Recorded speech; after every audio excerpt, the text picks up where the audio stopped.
reading through lots of what you've written in previous publications, I absolutely agree, as Rob said, with the approach and your kind of thoughts on our system. Interesting from what you've just said, you're talking a lot more about curriculum changes and the kind of nature of what we teach. Previously, in other sessions, we've heard a lot about the technology and people suggesting that there needs to be this big investment in the classroom in terms of the tech that exists there.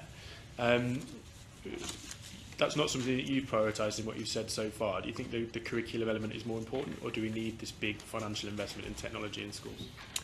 It's a very interesting question. The reason I don't talk very much about tech is because our evidence is very mixed. In fact, I could give you as many examples where technology does more damage than good than the other way around.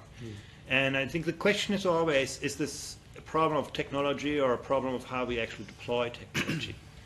And on the one hand, you can say, technology enables students to access the world's knowledge rather than an old textbook. It enables them to learn cooperatively. It enables teachers to sort of become sort of embedded in knowledge networks. There's huge potential in technology. But again, when you look at the incidence and intensity of technology and how it relates to learning outcomes, it's like a curve. And in the case of the UK, you're already beyond the tipping point of the curve. That is, technology intensity currently is not predicting better outcomes. That may change when we are becoming better at technology use, but at the moment I'm really quite careful. At the OECD we are in a way quite conservative in the sense that we only talk about things where we do have compelling evidence, and this is an area where I would be quite cautious. So there are obviously, as you said, different uses, different outcomes. Are there examples where people are using it well? And it sounds like from what you're saying there that the difference might be the training and support for teachers to be able to use it properly. Yeah. I think the best examples that we find is where technology is not necessarily used in the classroom but to connect teachers. I'll give you an example. In Shanghai, for example, they have a digital platform where teachers can upload projects, lesson plans, and so on, and they combine that with a reputational metric. So the more other teachers download your lessons, criticize your lessons, improve your lessons, the more status you get in the system. And so it's actually something that encourages people to share, to mobilize knowledge, and so on. I think that's a very powerful use of technology where I can see no negative downsides. But at the same time, if you go to classrooms in Shanghai, technology is deployed in a very judicious way. I give you another example here. I was in November in a school where they taught calligraphy. And now you think, calligraphy has nothing to do with technology. But every student had a scanner under their paper.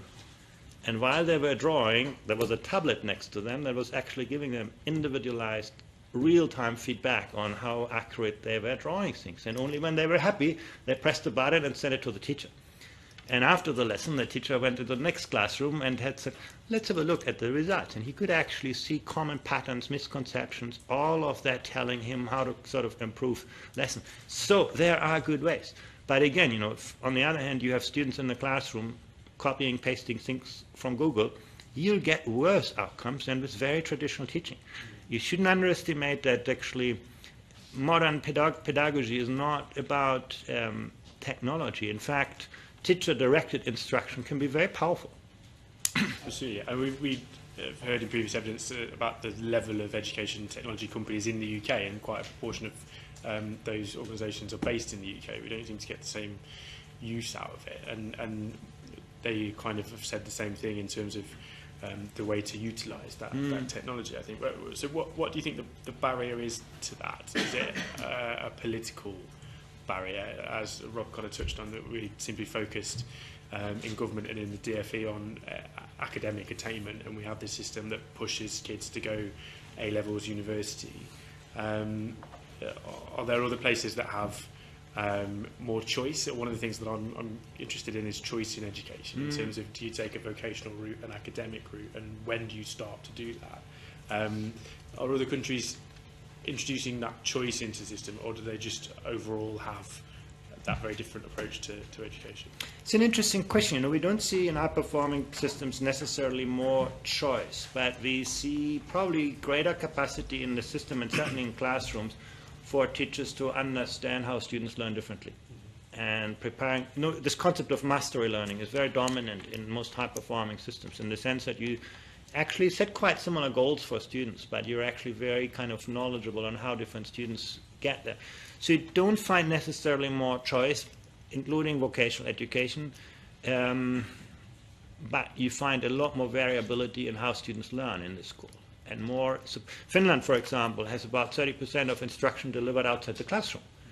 So there's actually a lot of resources going into supporting students with special talents, special needs, and things like this. So I think it's not so much about curriculum variety than about the pathways, how students actually learn that. And in fact, vocational education often is, in my country, Germany, for example, not so much a different subject, but a different style of learning. You learn in a more applied setting, but you learn, the curriculum is actually remarkably similar.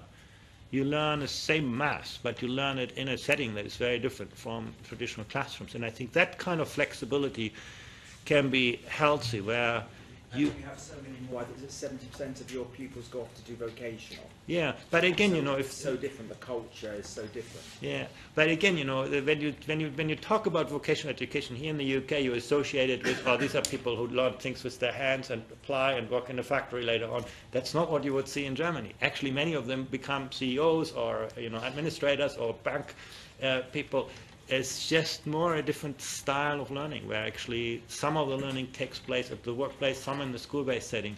But the curriculum is not that different from what you would offer in academic education. I think that's a really important